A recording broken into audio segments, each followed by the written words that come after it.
Olá, como vai?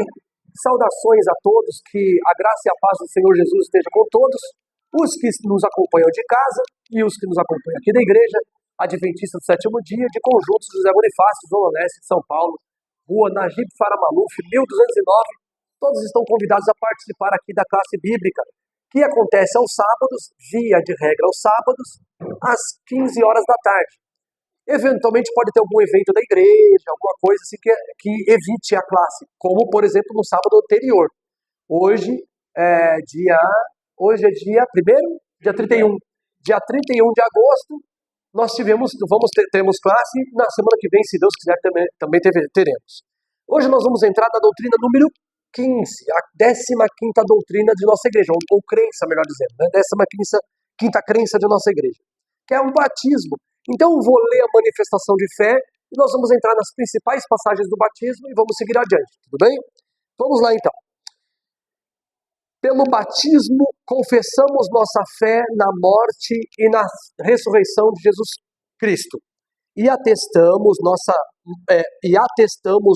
morte para o pecado e nosso propósito de andar em novidade de vida.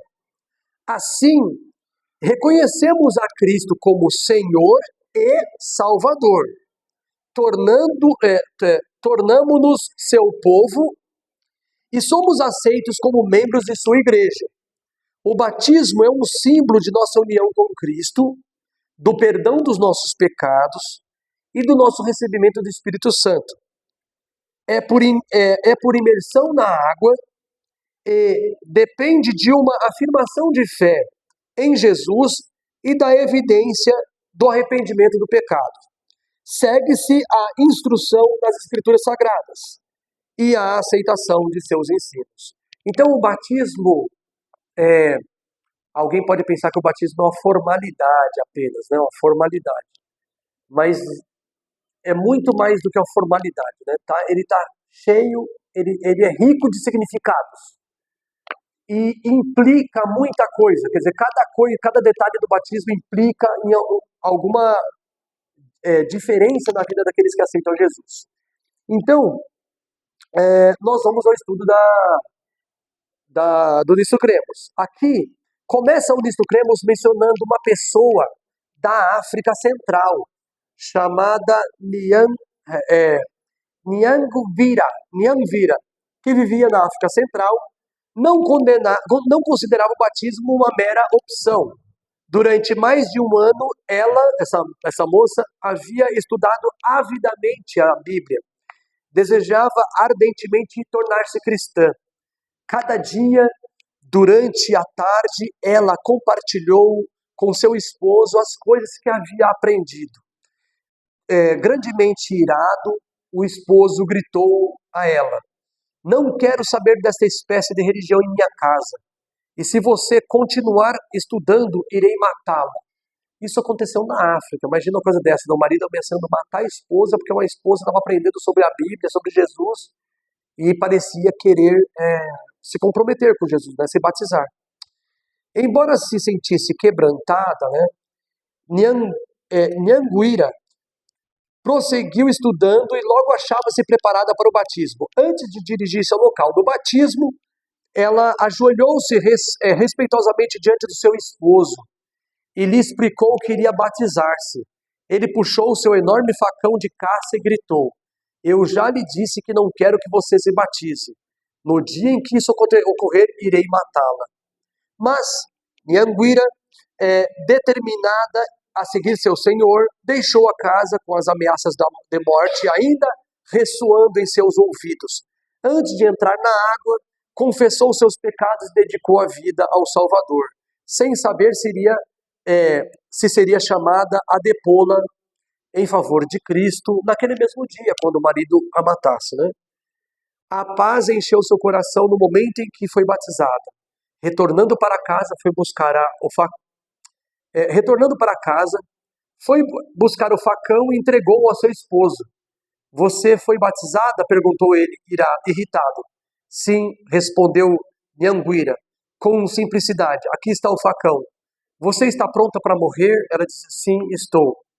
Enquanto, espantado com a coragem da esposa, o marido não mais desejou matá-la. Essa coragem dela, né, evidencia, é uma forte evidência de que ela sabia o que estava fazendo. E ela sabia que as consequências o que pudesse acontecer com ela, a vida dela estava na mão de Cristo. Né? Isso é importante, né? Sinceramente, me apertou o coração agora, sabe? É sério, eu estou me sentindo todo arrepiado agora com essa história. Impactante, né? Então, a lição começa falando desse testemunho. Por quê? Tem muita gente, entra gente, boa tarde. Tem muita gente que tem dificuldade, ali Paulo, dá um socorro ali. Tem muita gente que tem dificuldade em tomar uma decisão, sabe, professor Lucas? Tomar uma decisão pro batismo, né? Tem muita gente que tem dificuldade, ela pensa assim, poxa, eu queria, mas tenho que casar, né? Era o sábado, né? Então, assim, poxa, tem gente que quer se batizar, mas tem uma dificuldade, né? Ou o serviço, ou é o esposo que não é casado formalmente com a mulher, né? Né? E aí um dos cônjuges quer batizar, mas não pode porque não é casado, precisa ser casado pelo menos no civil. Na igreja adventista precisa ser casado pelo menos no civil. Se for casado no civil, aí já pode batizar na igreja adventista. Então, e tem que ser uma coisa compromissada. A igreja adventista ela trabalha com a situação de maneira bem séria, né, bem responsável. Então, aí a pergunta diz assim, né? Quão importante é o batismo? Primeira pergunta da lição número 15. Nós vamos terminar ela hoje, tá? Diz assim, vale o batismo tanto assim, a ponto de a pessoa dispor-se a morrer por ele? Porque eu acabei de ler uma história, que você estava chegando, de uma moça da África Central, que ela estava estudando a Bíblia, e ela estava tão animada que ela contou para o marido da Bíblia, e o marido falou, para, eu não quero saber disso. Se você continuar com isso, eu vou te matar. Aí ela continuou o estudo mesmo, com ele ameaçando de morte. E aí, quando terminou os estudos, ela falou pro marido assim, olha, eu vou me batizar. Ela falou para ele assim, ó, eu vou me batizar, tá bom? Eu vou servir a Jesus, vai ser meu Deus. Ele já é meu Deus, eu vou me batizar. Ele falou, se você se batizar, no dia que você se batizar, eu te mato. Aí, com aquela ameaça e tudo mais, ela continuou, né? Quando chegou no dia do batismo, ela foi, normal, foi lá, se batizou. Aí, quando ela terminou de se batizar, ela voltou para casa, ela foi em casa, buscou um facão e deu na mão do marido e falou assim, pode me matar. Aí ele falou, você se batizou? Ela falou, sim. Tá preparada para morrer? Ela falou, sim. Aí ele ficou impressionado e não matou ela. Ela deu o facão na mão do marido e ela entregou a vida naquela hora. Falou assim, pode me matar. Então não é todo mundo que assim, que tem essa convicção, né, de se expor à morte.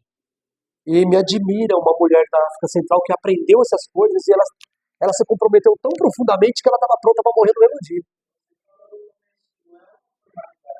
É mais do que isso. Aquele ritual do batismo, ele está cheio de significado, sabe? Tem muito significado. Vamos ver então cada um deles, né? O exemplo de Jesus primeiro. Vamos então para Mateus capítulo 3 verso 14 e 15, né? 14, 15. Vamos até do 13 até o 17, tá? 13 ao 17. Vamos ler o contexto todinho, para a gente explorar um pouquinho isso aqui. Mateus, o exemplo de Jesus, né? Jesus foi batizado e ele deu exemplo. Então vamos lá. Mateus, capítulo 3. Nós vamos para o versinho 13, tá bom? Mateus 3, 13. Então, bora lá. Diz assim. Então veio Jesus da Galiléia ter com João, junto do Jordão, no caso o Rio Jordão, né? Para ser batizado por ele, por João. Esse não é o João dos evangelhos, é o João Batista. Mas João tentava dissuadi-lo, dizendo, eu preciso ser batizado por ti, e vens tu a mim? Em outras palavras, João sabia que Jesus era puro, e que João não era tão puro quanto Jesus, tão santo quanto Jesus. Jesus era absolutamente santo. Aí João fala assim, mas eu que preciso ser batizado pelo Senhor, e o Senhor veio a mim. Eu que tenho que batizar o Senhor? Você tem certeza disso? Não o Senhor que tem que me batizar? É assim, né? É como se fosse hoje um pastor querendo me batizar. Eu falo, pastor, o pastor pedindo para eu batizar ele. Não, pastor, você que tem que me batizar, né? Aí diz assim, ó, verso 14, verso 15. Mas Jesus lhe respondeu, deixa por agora. Como querendo dizer, eu sei disso. Esse deixa por agora, assim, eu sei disso, que eu que deveria batizar você. Aí ele diz assim, ó, deixa por agora, pois assim nos convém cumprir toda a justiça. Ou seja, eu preciso fazer isso, eu preciso que você me batize, porque me convém cumprir toda a justiça. E era cumprir justiça batizar-se. 15 agora, né? 15. 3,15.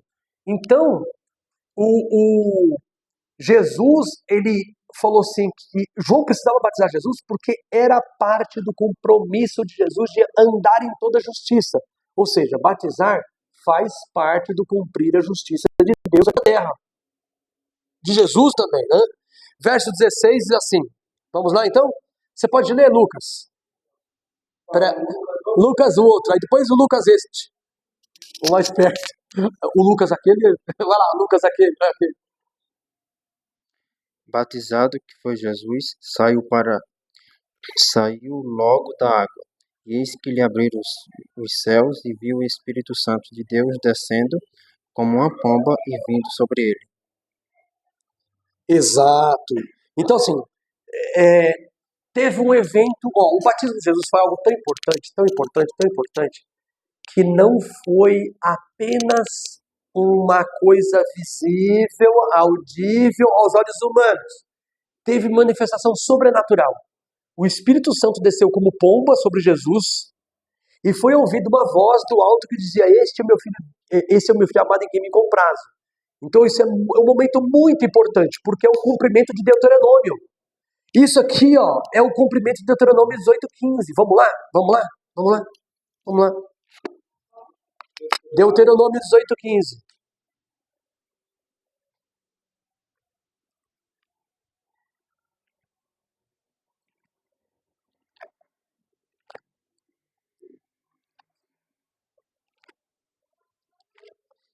É o 5º livro da Bíblia.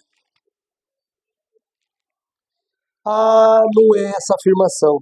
Mas é parecida, vamos lá, vamos lá. 18:15, ela diz assim. Você pode ler Lucas este? Lucas este agora. O Senhor, seu Deus, fará com que do meio de vocês, do meio dos seus irmãos, se levante um profeta semelhante a mim. A ele vocês devem ouvir. O que está faltando na relação dessas passagens não é Mateus 3, é Mateus 17, verso 5. Vamos lá? 17:5, vamos voltar lá para você ver. O cumprimento dessa passagem de Deuteronômio não é Mateus 3 no batismo, é a transfiguração. Vamos ver. Aqui, ó. Mateus 17, verso 5. Agora que eu vi a passagem de Deuteronômio, eu falei assim, puxa vida, errei por pouco. Porque a frase é parecida. Olha o que diz ali, ó. É que nos dois casos o pai fala, este é meu filho amado em quem me comprazo. Só que só em Mateus 17, verso 5, ele fala, a ele ouvi. Ó, dá uma olhada aí, ó. 17:5. Está escrito assim, você pode ler, Paulo? Mateus 17:5. Falava ele ainda quando uma nuvem luminosa os envolveu. Eis, vindo da nuvem, uma voz que dizia, este é o meu filho amado, em quem me comprazo. A ele ouvi. Então, esse a ele ouvi é aquele texto que leu Lucas de Deuteronômio 18:15. O Senhor, vosso Deus, suscitará um profeta do meio de vós, semelhante a mim. A ele ouvireis. Porque era uma coisa passada. E agora, no presente, quando Cristo já estava lá, ele falou, a ele ouvi. Então, o cumprimento de Deuteronômio 18:15 está em Mateus 17, verso 5. Foi mal, escapes aí, não é o Mateus 3. Corrigido, não é Mateus 3, verso 17, não. É o Mateus 17, verso 5. Aí é cumprimento mesmo de profecia.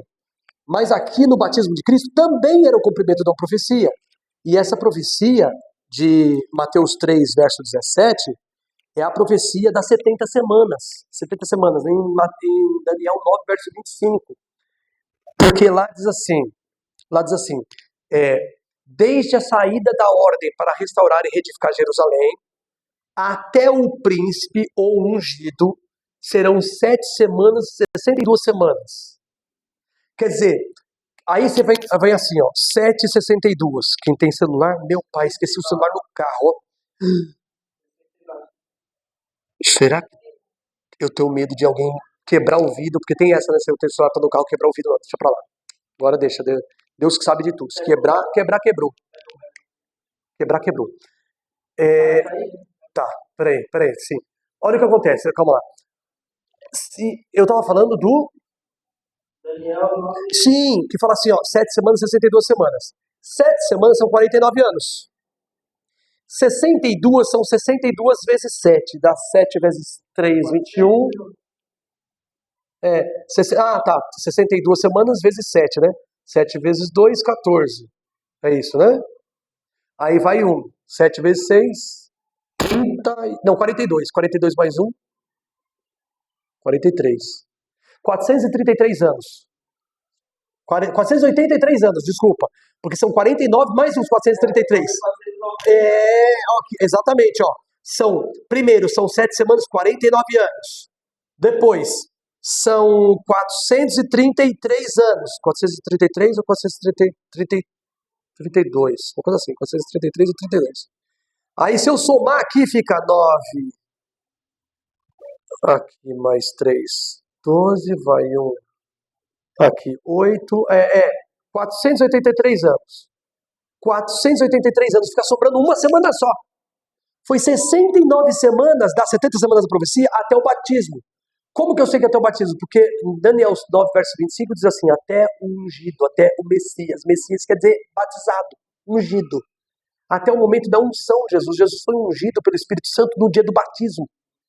Foi um momento marcante, né, no batismo de Cristo. E aquele batismo foi profetizado. Isso aqui foi um cumprimento de profecia, foi muito significativo. Então, o verso 17, para a gente terminar a leitura lá, está com a... Deixa eu ver, você pode ler para a gente, irmã?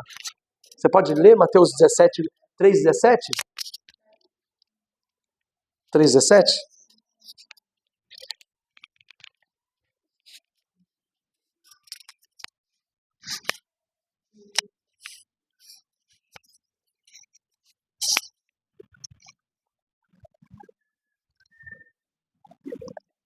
Mateus, você pode dar uma pausa? Pode dar uma pausinha?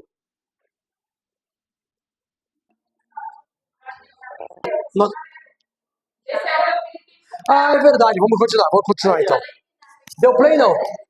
play, Já tá rodando. Deu um play aqui, espera só um instantinho, gente. Então vamos lá. O batismo de Jesus colocou para sempre sobre esta ordenança a divina sanção, a divina autorização.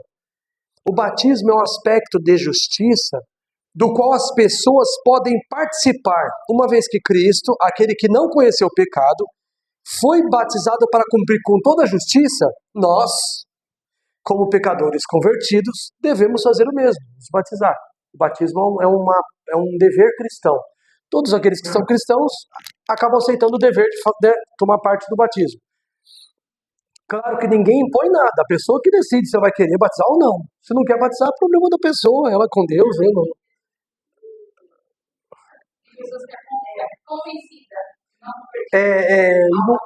Sim, agora vocês falaram uma coisa importante, quer dizer, tem gente que parece que só falta empurrar a gente para dentro do batismo, né?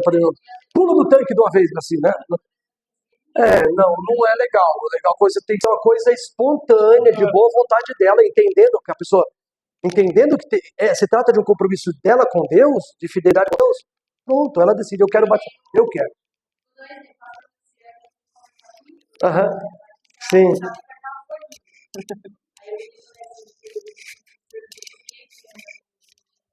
Sim.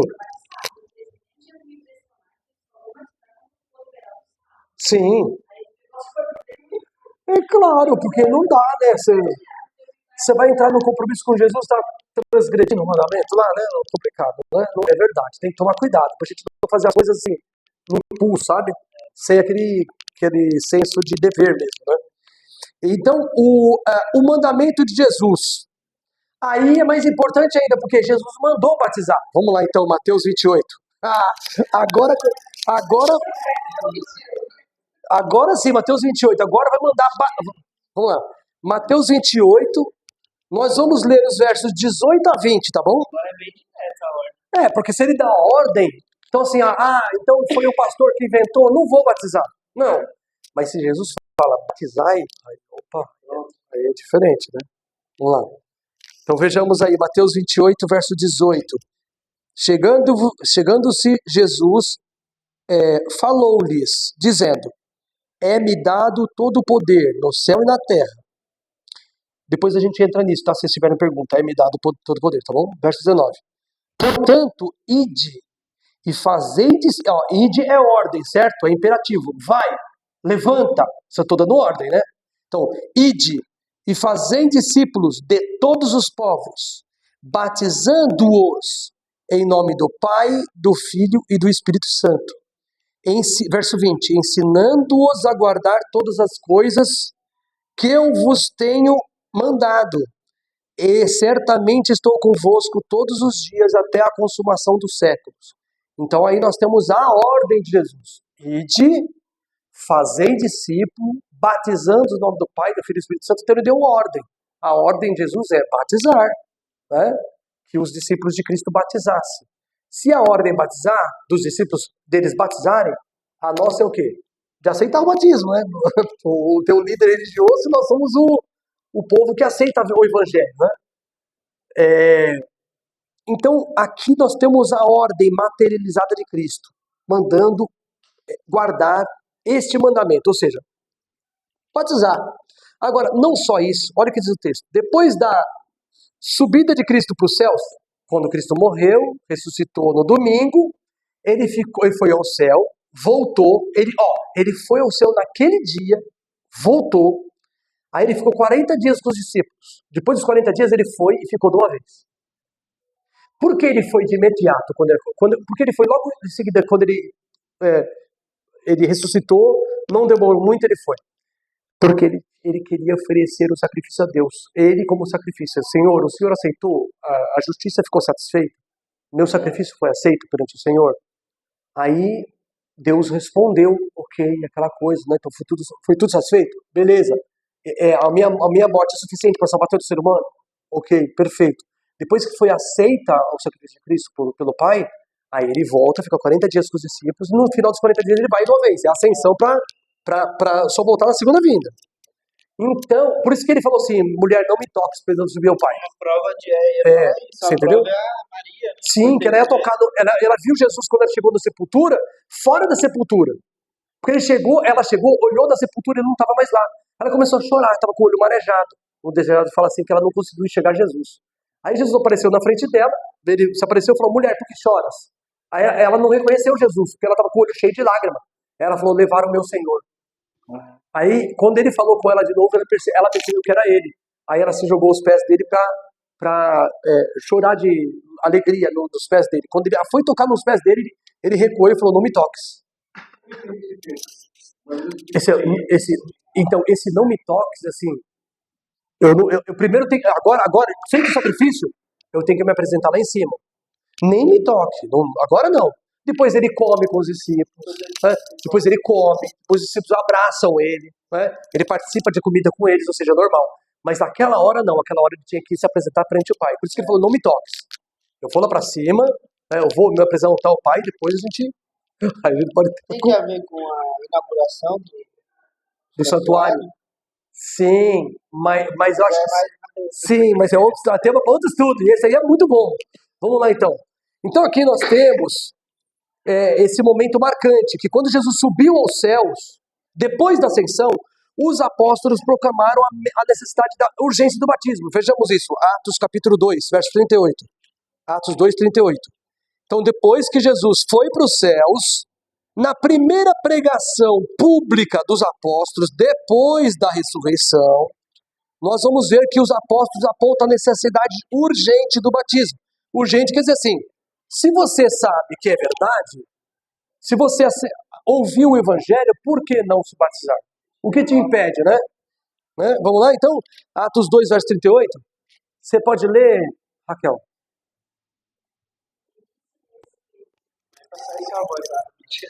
E disse-lhes Pedro, arrependei-vos, e cada um de vós seja batizado em nome de Jesus Cristo, para perdão dos pecados, e receberei o dom do Espírito Santo. Louvado seja Deus. Que bênção, hein? E o batismo, ele foi agora apontado por Pedro. Jesus ordenou, agora Pedro está dizendo, confirmando, né, que o que devemos fazer, irmãos? Que vocês sejam batizados em nome Jesus, né? Em nome de Jesus aqui não fala, o nome de Jesus aqui, ó, que sejam batizados em nome de Jesus para perdoar os pecados, recebereis o dom do Espírito Santo. O verso diz isso. Mas o batismo, a forma não era, eu te batizo em nome de Jesus, não era isso. Batizar em nome de Jesus nesse caso era batizar em consideração a Cristo, porque é a ordem dele, em obediência a Cristo, sabe?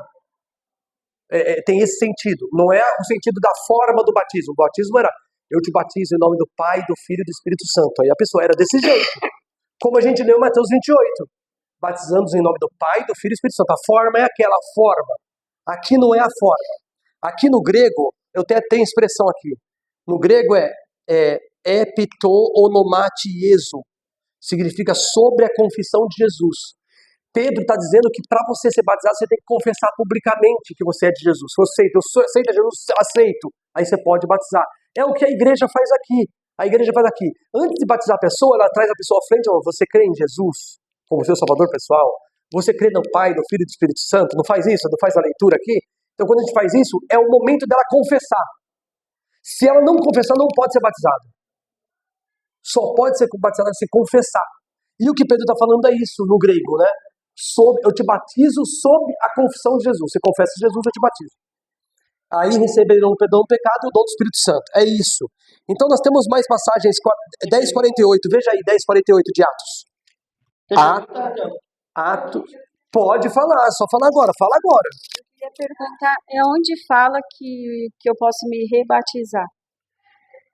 Tem uma passagem do livro de Atos que a gente vai ler agora, tá bom? Agora, tá bom? A gente vai ler essa e depois aqui responde a sua pergunta, tá bom? 10:48 agora. E a próxima é a sua, tá bom? É Atos 19. Vamos lá. Atos 10 e o verso 48.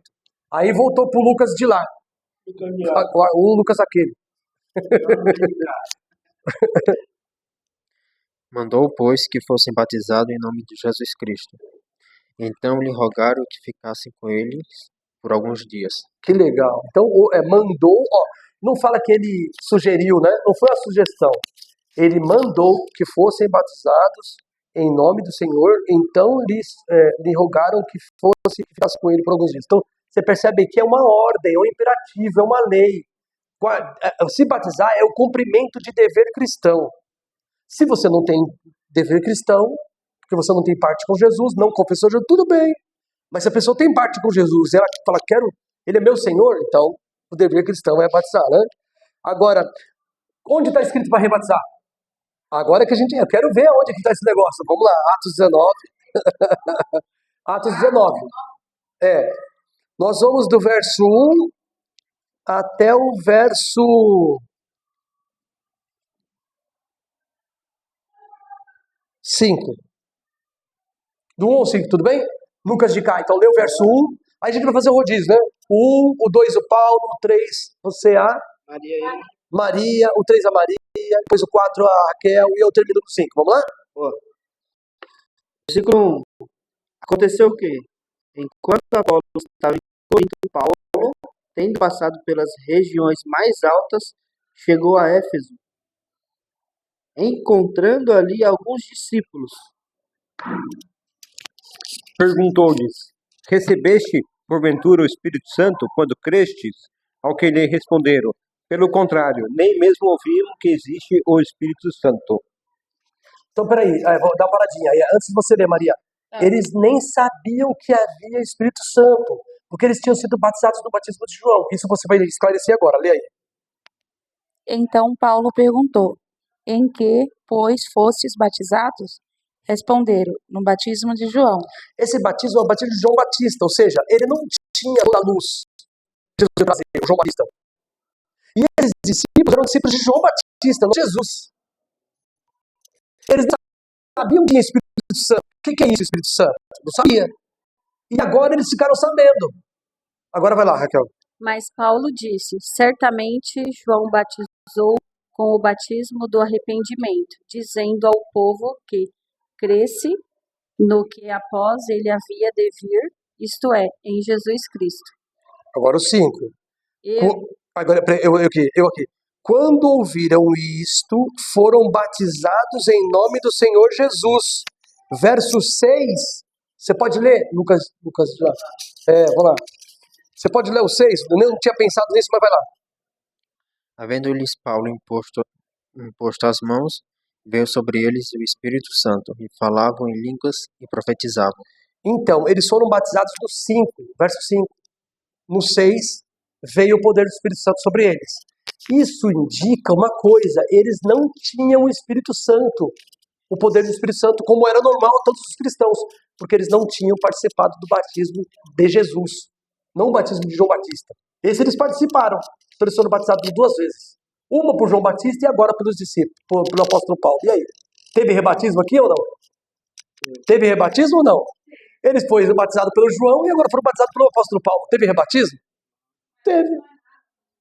Não, eles não erraram de batizar com o João. Não. Mas eles batizaram de novo porque eles aprenderam mais coisas que eles não aprenderam antes com o João. Quando eles aprenderam mais luz, porque eles não sabiam do Espírito Santo. Quando eles aprenderam que tinha o Espírito Santo, puxa vida, nós nem sabíamos disso. Então bora batizar. Então, eles foram, por exemplo, você está na Assembleia de Deus, você não sabe que tem que guardar o sábado. Quando você vem para a igreja adventista, o que você tem que fazer? Rebatizar. Porque lá não tinha negócio de guardar sábado. Você nem sabia que tinha que guardar sábado. Quando você vem para a igreja adventista, porque você entende que tem sábado. Você entende que o estado do homem e da morte é inconsciente, o homem não tem uma alma imortal, você entende que tem um santuário celestial, você entende que o corpo é o templo do Espírito Santo, você não pode colocar cachaça no corpo. A igreja adventista é assim. Nas outras igrejas, não. Na Santa Ceia, você pensa que eles tomam o quê? É vinho tio João, aqueles vinhos lá de você ficar, entendeu? É vinho, não é vinho suco de uva puro, não. É vinho, aquele vinho que se você tomar um golão, você fica meio aéreo. É vinho com fermento. Se for vinho fermentado não pode se representar o corpo de Cristo, nem o sangue de Cristo, porque o vinho fermentado, o fermento representa o pecado. O sangue de Cristo não tinha pecado, não pode ser vinho fermentado, tem que ser suco de uva puro. Por isso que na igreja adventista o suco de uva que é usado é suco de uva, não é vinho, né, da cachaça, né, o vinho da super bom, que não tem. Fala, mano, Vou te colocar contra a parede agora. misericórdia. Nós acabamos de ver aqui. Eu acredito nisso aqui, é verdade. Sim. Acredito de todo o coração, mas algumas pessoas têm algumas dúvidas, né, que eu já vi na internet. Sim, bora lá. Beleza, eles foram aqui rebatizados, porque eles não conheciam o Espírito Santo e eles foram batizados por João. Por João. E depois por Paulo. O que dizer então de Jesus que foi batizado por João? Esse batismo desses homens foi antes de Jesus ou depois que João batizou Jesus? Eu não sei se foi antes ou depois, não está na Bíblia, né? Isso não tá, a Bíblia não informa sobre isso. Mas eles batizaram o batismo que Jesus batizou. Isso é verdade. Sim. Isso é batismo. Mas Jesus, quando deu a ordem do batismo para os discípulos, para eles, a ordem dada era acompanhada com manifestações sobrenaturais. Vamos ver isso? Sim. Sobre o batismo? Vamos ver então. Vamos para Lucas, capítulo 3. E nós vamos ver João Batista falando sobre aquele que vem após ele, né? João Batista falando sobre Jesus, que vem depois de João Batista. Falando assim, depois de mim vem este, tá bom? Então vamos lá. Lucas, capítulo 3. Nós vamos ver do verso, deixa eu ver aqui qual verso. Verso 7 em diante. A leitura está com o Lucas de cá, vai lá. Vai lá. 3:7. Uhum. João dizia às multidões que saíam para ser batizadas: raça de víboras, quem deu a entender que vocês podem fugir da ira vindoura? Continua? Isso, agora vai o 8, Paulo.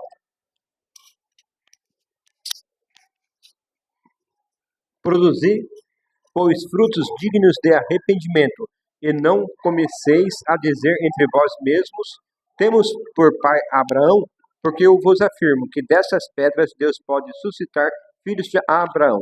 Exatamente. Segue adiante então, Maria, verso seguinte. Verso... E também já estava posto o machado à raiz das árvores. Toda árvore, pois, que não produz bom fruto, é cortada e lançada ao fogo. Essa árvore são as pessoas, hein? São as pessoas. Vai lá. Segue. E a Lê multidão, o 10 e 11, porque você ficar com uma linha e pouco no 10 é covardia, né? e a multidão o interrogava, dizendo: que faremos, pois? E, respondendo-lhe, disse-lhes: quem tiver 2 túnicas, que reparta com o que não tem, e quem tiver alimentos, que faça da mesma maneira. Sim, verso 12 eu vou, né? E Depois vai. chegaram, Você vai 12? Vai, então vai e 12. chegaram também uns publicanos para serem batizados, e disseram-lhe: Mestre, que devemos fazer? Sim, agora eu vou o 13, tá? Respondeu-lhes: não peçais mais do que vos está ordenado. Aqueles que cobram imposto só devem cobrar o imposto certo. Cobre o imposto justo, não mais do que foi ordenado. Né? Aqui diz assim, ó, não peçais mais do que foi ordenado. Verso 14. Então uns soldados o interrogaram: e nós, que faremos? Ele lhes disse: a ninguém trateis mal, não deis denúncia falsa, e contentai-vos com o vosso salário, com o vosso soldo, né? Verso 15. Estando o povo na expectativa e pensando todos de João em seus corações, se porventura seria o Cristo, João deve ser o Cristo, né? João, ele deduziu, ele pensou, vendo as pessoas, ele pensou assim: o pessoal está pensando que eu sou Jesus, que eu sou o Messias. Quando ele pensou que eles estavam julgando que João fosse o Messias, aí o que aconteceu? João deu um chega para lá, falou: não, eu não sou o Messias. E essa mensagem é importantíssima para nós nesse contexto, por causa da pergunta que foi feita aqui, pelo Lucas. Olha o que acontece no verso 16. Respondeu João a todos: eu, na verdade, vos batizo com água. Verso 16. Mas vem aquele que é mais poderoso do que quem? Do que eu. A quem não sou digno de desatar o quê? As sandálias dos pés. Ele vos batizará com... Então é diferente, não? Uma coisa é o batismo de João Batista, outro que Jesus ordenou batizar. Aquele, entendeu? Então tem uma diferença, né? No de João, e não desse que Jesus ordenou, entendeu? Por isso que eles foram rebatizados, porque eles não sabiam do Espírito Santo. Entendeu? Aí ficando claro. Aí também tem só um detalhe interessante. Boa pergunta, excelente pergunta. É assim, o batismo é um ritual, e é um ritual sagrado. Então, enquanto ritual sagrado, o batismo ele poderia ser vulgarizado. Se cada faltinha nossa a gente batiza. Então, o que Cristo providenciou para as faltinhas, entre uma faltinha e outra? A Santa Ceia, que é o nosso próximo estudo, não é o da agora, tá? Que na Santa Ceia a gente se reconcilia também com Deus, mediante o símbolo do suco de uva e do lava-pés e do pão, tá bom? Sem fermento, suco sem fermento e pão sem fermento. Se fosse aquele pão de padaria francês, não serve para simbolizar o corpo de Cristo, tem que ser um pão sem fermento. Porque o fermento simboliza o pecado. Como o corpo de Cristo não tinha pecado e o sangue dele não tinha pecado, então tem que ter suco sem fermento, ou seja, sucos não alcoolizados e pão sem fermento. Não é aquela massa que cresce, aquele pão... Quem? Eu fermento o quê? Do bolo, você tá falando? Ela já deu...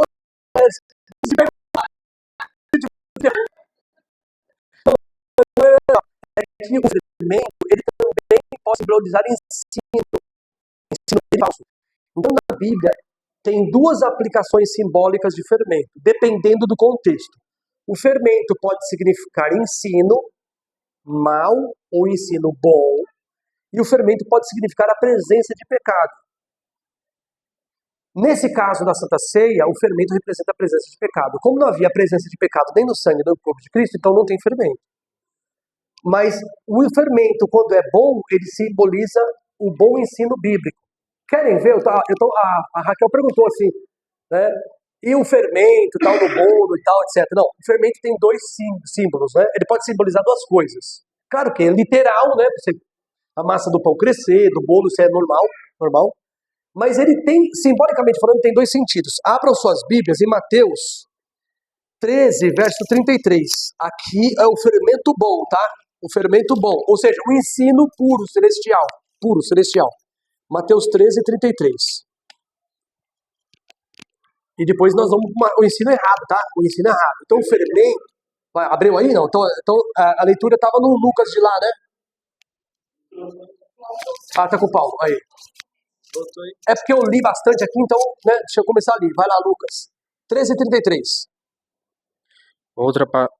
Outra parábola lhes disse: O reino dos céus é semelhante ao fermento que uma mulher tomou e misturou com 3 medidas de farinha, até ficar tudo levedado. Esse levedado, calma aí, deixa eu só falar. Quando se diz levedado, quer dizer o quê?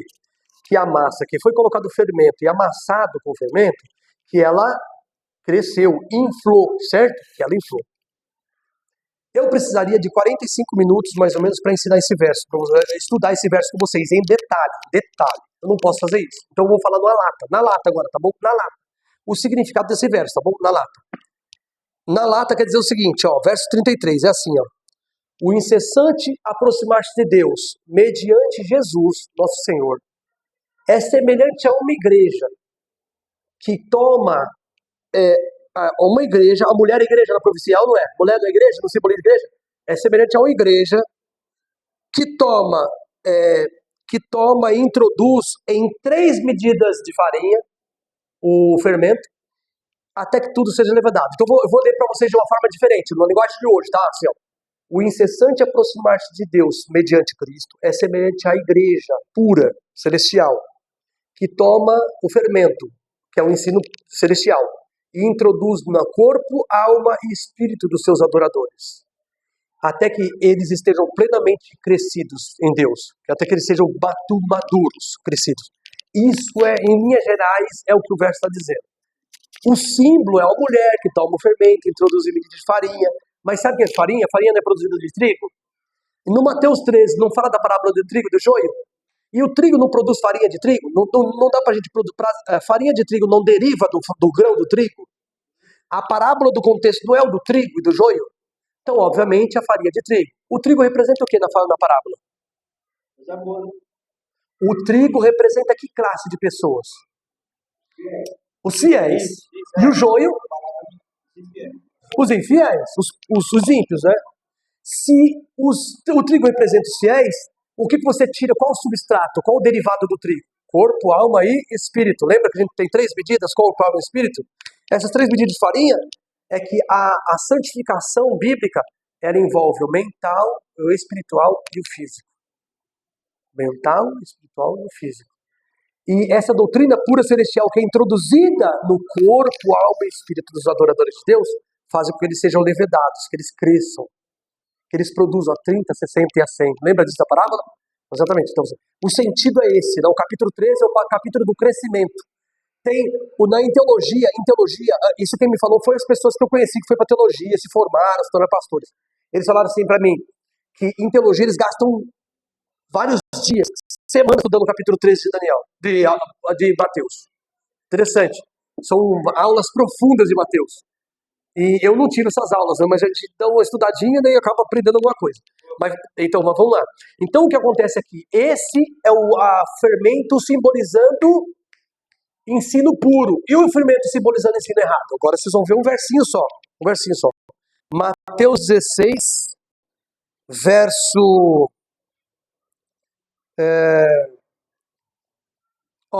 6, verso 11 e 12. 6, 11 e 12. Era para ser um versinho só, mas vai ser 3 para vocês entenderem o contexto. Né? Verso 6. Está escrito assim. A leitura estava no Lucas de Cá, não era? Ou o Lucas de Cá já leu? Já foi Paulo? Paulo já leu? O Lucas, agora é o Lucas aqui. Agora o Lucas de Cá. Peraí. Vai lá, Lucas de Cá. 16, 6. Desculpa. Perdão, peraí. 16:6 diz assim. Cadê? Jesus lhes disse: Fiquem atentos e tenham cuidado com o fermento dos fariseus e dos saduceus. Cuidado, cautelai-vos do fermento dos fariseus. Então, o fermento lá é a doutrina pura celestial, que é introduzida em 3 medidas de farinha, corpo, alma e espírito, para ele levedar o Filho de Deus, para ele crescer, para ele ficar bem. Aí Jesus fala, cuidado com o fermento dos fariseus. Note, em Mateus 13:33, o fermento é bom, porque é semelhante ao reino dos céus, é semelhante à mulher que toma o fermento, é o reino dos céus. Aqui não, o ensino dos fariseus é comparado com o fermento. E Jesus fala, cautelai-vos com o fermento dos fariseus. É o quê? O ensino? Sim, veja o verso 11. Paulo, por favor. Como não compreendeis que não vos falei a respeito de pães? E sim, acautelai-vos do fermento dos fariseus e dos saduceus. Verso 12, Maria. Dá uma olhada lá, vai, Maria. Olha aqui. Verso 12 agora. Lê aí, Maria. Olha que interessante. Então entenderam que não lhes dissera que se acautelassem do fermento de pães, mas da doutrina dos fariseus e dos saduceus. Então o fermento, ele representa a doutrina, eventualmente. Lá em Mateus 13:33, é a doutrina pura, celestial, a doutrina dos céus. A doutrina dos fariseus, essa é um fermento ruim, que a gente tem que sair para lá. Eu não quero saber desse negócio dos fariseus. Então tem isso, sabe? Então, a Bíblia, a gente tem que estudar procurando saber o sentido, que nem vocês estão fazendo agora. Eu estou falando do negócio, vocês estão, peraí, mas e tal coisa? Mas e o fermento?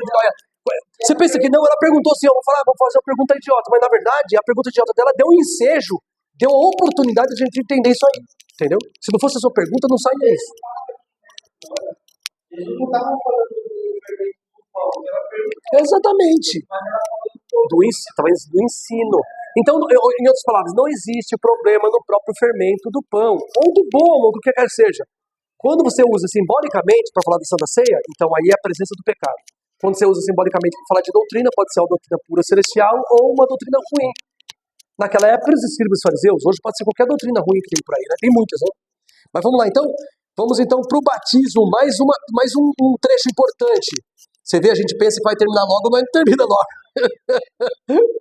Vamos lá então para 1 Pedro 3, verso 20 e 21. Por quê? Deixa eu só... Vai procurando a passagem que eu vou lendo aqui. 1 Pedro 3, verso 20 e 21. Vamos lá. Primeiro. Nos tempos antediluvianos, aqui ó. Nos tempos antediluvianos, o pecado atingira tais proporções que, através de Noé, Deus advertiu o mundo a que se arrependesse face à destruição vindoura, o dilúvio. Somente 8 pessoas creram, entraram na arca e foram salvas através da água. Pedro explica que a arca era a figura do batismo, agora também vos salva, não sendo a remoção da imundície da carne, mas a indagação de uma boa consciência para com Deus por meio da ressurreição de Jesus Cristo. Porque no batismo, nós morremos e ressuscitamos. Quando a gente entende que Jesus é nosso Salvador, que Ele morreu por nós, então a gente participa do batismo quando a gente é sepultado nas águas. É como se a gente estivesse dizendo assim, eu morri para o meu eu antigo. E vou me identificar com Cristo no batismo, na água. Quando eu afundo, eu estou me identificando que Cristo morreu por mim e, portanto, o meu eu antigo, minha vida antiga morreu. E quando eu saio das águas, eu saio para uma novidade de vida. É como se Jesus ressuscitou da terra, não foi? Ele não ressuscitou? Então, quando a gente sai das águas do batismo, como se a gente tivesse ressuscitado para uma vida diferente. Eu não vou mais viver aquela vida que eu vivia antes, vou viver uma vida nova, certo? É dessa figura que trata Pedro, em 1 Pedro 3, verso 20 e 21. Vamos dar uma lida lá? Verso 20 e 21. É uma passagem muito mal interpretada por alguns, viu? Muito mal interpretada por alguns. Mas nós não cometeremos esse erro agora. Vamos lá. Essa passagem, uma das mais impiosas. Essa passagem de Novo Testamento é uma das mais espinhosas do Novo Testamento, das mais difíceis de lidar. Essa passagem aqui é uma das mais difíceis. Vamos lá então. Verso 20, a leitura estava com a... Vai lá então, Raquel. Os quais em outro tempo foram rebeldes, quando a longanimidade de Deus esperava nos dias de Noé, enquanto se preparava a arca, na qual poucas, isto é, 8, almas se salvaram pela água. Verso 21, pode terminar. Que também, como uma verdadeira figueira, agora vos salva, batismo, não do despojamento, da imundícia da carne, mas da indignação de uma boa indagação de uma boa consciência para com Deus, pela ressurreição de Jesus Cristo. Então o batismo tem a ver com uma novidade de vida e de uma disposição da alma, sim, Raquel, que agora a minha indagação diante de Deus agora é de uma boa consciência diante de Deus, como quem passou pela ressurreição. Não a ressurreição de Jesus, do corpo, que eu de fato não morri ainda. Literalmente eu não morri. Eu estou vivo aqui falando. Mas simbolicamente eu morri e simbolicamente eu ressuscitei. Então, para ter uma consciência tranquila diante de Deus. Depois da ressurreição, é bem verdade, depois que a gente passa pelo batismo, portanto, eu estou dizendo pela ressurreição simbólica, quando eu passo pela ressurreição simbólica, a impressão que a gente tem quando a gente batiza é que a gente não vai pecar nunca mais. Não é assim. E não é assim.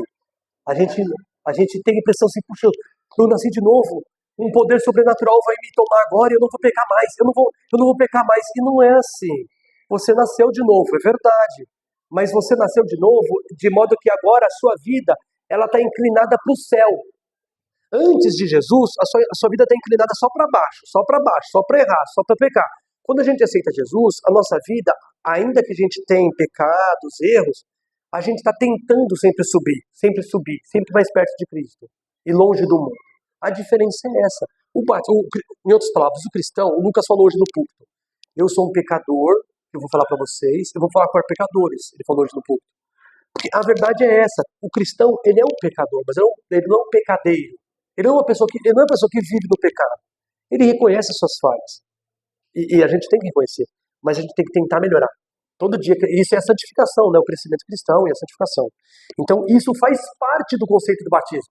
De que agora com Jesus, batizado, eu quero crescer mais, melhorar mais, amanhã melhor que hoje é melhor que ontem, sabe assim? É assim, essa é a vida do cristão. Seguindo adiante, o capítulo que não está querendo acabar. Vejamos um texto importante aqui sobre o batismo. Vamos abrir nossas Bíblias em Romanos, capítulo 6.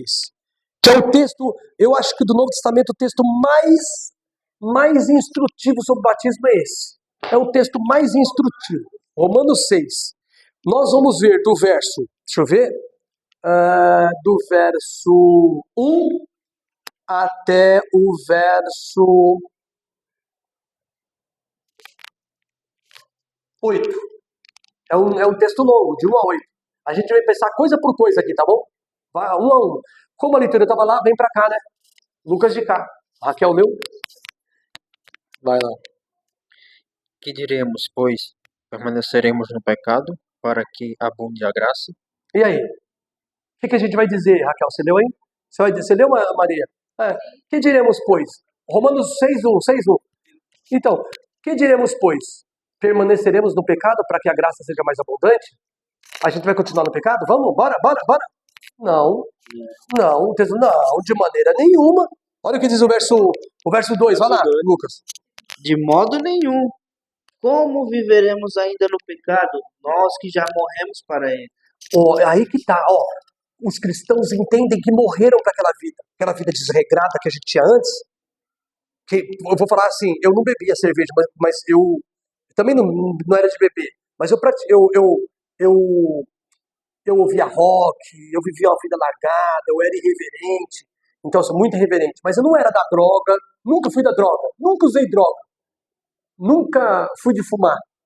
Eu tomei bebida alcoólica 2 vezes. Uma foi uma garrafa de Keep Cooler, esvaziada de Keep Cooler e cheia de whisky Ballantines.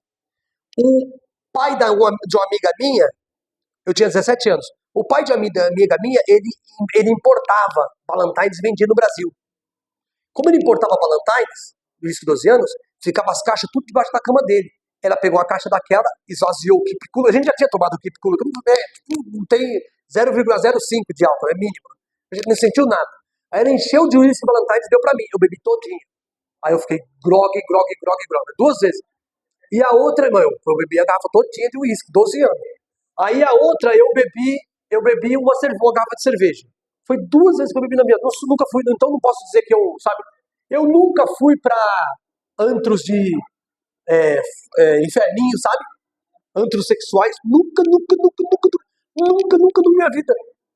Nunca fui. Então, assim, pra mim, eu não posso dizer que eu errei nisso. Eu não fui, mas eu fiz muita coisa errada. Então, mas Paulo falando assim, não, nós que já morremos para ele, como veremos ainda nele? Ou seja, nós não podemos viver da antiga. A sua antiga, a minha foi rock, foi reverência, não tá nem aí com a igreja, com o sábado. Aí, vamos lá. Então, verso 3, já leu? Ou, porventura ignorais que todos nós que fomos batizados em Cristo Jesus fomos batizados na sua morte. Nós somos batizados na morte. Quando você se identifica com a morte de Cristo, quando você desce nas águas. Vamos seguir adiante, vai lá, Maria. Fomos,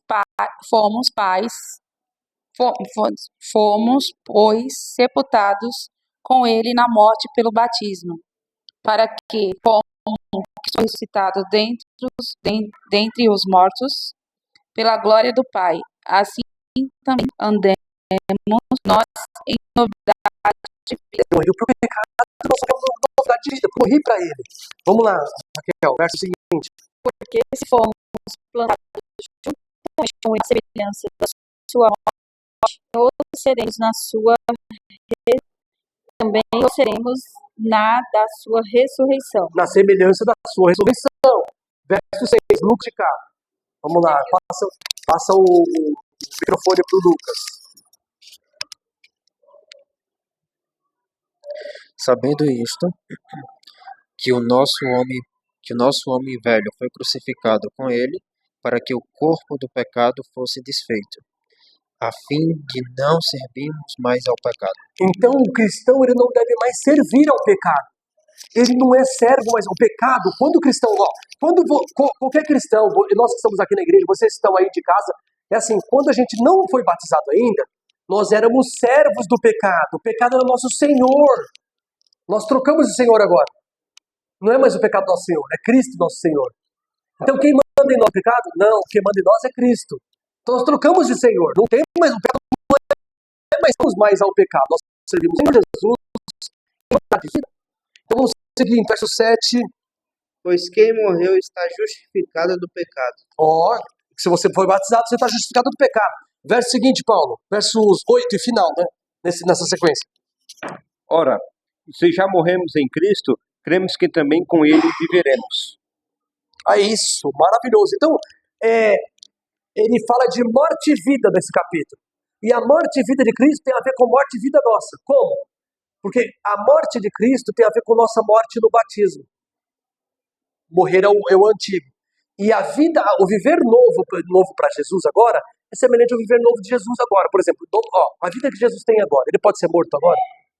Não, porque ele já está glorificado, ele está com o corpo glorificado. Um tiro não perpassa Jesus agora. Uma facada não perpassa o corpo de Cristo, ela não fura, não compromete a vida dele. Porque ele já está com o corpo humano glorificado. Então, assim, nós não seremos servos do pecado na vida para o Cristo. Pode acontecer um erro, mas viver para o pecado, servir ao pecado não mais. É por isso que o batismo não tem a ver com ritual formal. Não se trata de uma formalidade apenas. Deus está ali porque ele ordenou aquela coisa, aquele ritual. E aquele ritual tem a ver com a presença e invocação do Pai, do Filho e do Espírito Santo pelo ministro. O ministro fala assim, eu te batizo como ministro do Evangelho. Eu te batizo em nome do Pai, do Filho e do Espírito Santo. Amém. Aí a pessoa coloca a mão no rosto, o pastor coloca a mão no rosto, e a pessoa segura na mão do pastor assim, né? E ela desce. Aí o pastor puxa ela de volta. Isso quer dizer que ela foi tirada das águas. Não que ela saiu, mas que ela foi tirada. Ela morreu e ela ressuscitou. Então esse é o simbolismo, a rica do batismo, o sentido do viver novo com Cristo. É por isso, para a gente concluir o estudo de hoje, que o verso 12 e 14, eles expressam isso de uma forma bem ilustrativa. Olha o verso 12, Romanos 6 mesmo, verso 12 e 14, diz assim, a leitura já foi, onde estava mesmo, não sei, quem foi o último que... tá, para Maria, desculpa Maria, verso 12. É o 12? É 12. Não reine, portanto, o pecado em vosso corpo mortal, de maneira que obedeçais às suas paixões. Opa, isso aí, então presta atenção, primeira coisa, não reine o pecado. Quem que era rei? O pecado. Porque a gente fazia tudo que o pecado dizia que queria. Não é assim, quando a gente está sem Jesus, aí vem a vontade de fazer tal coisa. E faz. Bebe. Adultera. É ou não é? Cobiça. Deseja. Furta. Não é? Sim, quando a gente está sem Cristo, a gente deu uma vontadinha, já, vou fazer tal coisa. Peraí, agora não. O pecado não pode reinar mais sobre a vida do cristão. Ele não reina mais. O cristão pode acontecer dele cometer um erro, mas ele não vai viver o erro. Ele não vive. Agora não obedece mais, certo? Agora não obedece mais o pecado. Aí o verso 14, então fala não reine, ali fala não domine. 14, vai lá, Raquel. 6,14. Porque o pecado não terá domínio sobre vós, pois não estáis debaixo da lei, mas debaixo da graça. Então, o pecado não terá domínio sobre você. Ou seja, o pecado não é um senhor sobre nós, não é um rei, não é um dominador sobre nós. Chega, nosso rei é Jesus. Nosso senhor, o dominador nosso é Jesus. Então, esse é o sentido que está envolvido no batismo. Então, o batismo é o primeiro testemunho público cristão. Você pode falar de Jesus antes de batizar, você pode falar de Jesus para todo mundo. Para um, para outro. Mas o primeiro testemunho público diante da congregação que uma pessoa vai dar vai ser o batismo. Naquela hora você está dizendo para a congregação todinha assim, agora eu faço parte de vocês. Eu entrei também no Senhor Jesus Cristo pela fé. Eu faço parte agora. Também sou um de vocês. Eu morri para o pecado, agora eu vou viver para servir a Jesus, meu Senhor, meu rei, meu dominador. Ele reina sobre mim. Ele domina sobre mim. O pecado não reina mais. O pecado não domina. Essa é a ideia. Então, quando você fala do batismo, não é apenas uma formalidade, né? O ritual, formalidade, aquela coisa. Tem sentido aquilo. Deus coroa o batismo com a presença do Espírito Santo. Não é brincadeira, não. A esposa lá vigiando, a Polícia Federal já deu uma olhada assim, ó. Será que o marido está aí? Sei lá. Última pergunta. Então, o pecado, ele é o Senhor das pessoas que não têm conhecimento. Sim. Porque a partir do momento que você tem o conhecimento, você passa a agir diferente. Sim. Porque eu vou te falar por experiência própria. Quando eu conheci a Igreja Adventista, através dos estudos, a sensação é como se tivesse tirado uma venda dos meus olhos. Parecia que até aquele momento eu andava cega, eu não conseguia enxergar nada. Então, por isso que eu falo por experiência própria. Ele só é Senhor enquanto você não tem conhecimento. Depois que você conhece... Aí ele se torna rei da sua vida, né? Senhor da sua vida. Você começa a se orientar por ele, né? Por aquilo que ele mandou os apóstolos escreverem. Você começa a seguir ele. Tudo. Transforma relações, casamento, relação pais e filhos. Muda muito. E tudo para melhor. Tudo para melhor. Por incrível que pareça. Isso é o batismo. Estudamos hoje, né, sucintamente o capítulo 16, deixa eu ver, a doutrina 15, né, 15, e a próxima é a ceia do Senhor. Nós vamos estar, próxima semana, ceia do Senhor. Se a gente for assim, cada sábado um estudo, a gente termina rápido, a gente pode entrar em Daniel já estralando o chicote, não? Eu estou ansioso para entrar em Daniel, pensa que não? Eu estou ansioso. Nós vamos estudar Daniel todinho, 12 capítulos de Daniel, depois Apocalipse, 22 capítulos. Eita, que Apocalipse é bom, hein? É coisa pra gente estudar. Eu vou tentar, até lá, não sei se... É que são 3 séries, né? Nós estudamos o Nisto Cremos, nós vamos entrar na série de Daniel e numa série de Apocalipse. Eu espero que até chegar de Apocalipse a gente já tenha a imagem pra gente acompanhar, jogar slides, isso aqui, que é um tempo, dá um tempão pra... Não sei, o que Deus profiar. Ela é muito disputada, aquela sabe muito. Eu quero ela tal dia, eu sei como é que é. Eu quero tal dia. Já pensou? Mas aquela sala é cobiçada. A gente tem um convite nosso. Gente, vamos nos despedir aqui de vocês. Sigam conosco. Se curtiram, dê um like no canal. Se vocês gostaram, compartilhe com seu irmão, com a sua amiga, com seu pai, com sua família, com o grupo de WhatsApp. Deus abençoe a todos. E coloque seu comentário no YouTube. Deus abençoe. Um abraço, até a próxima.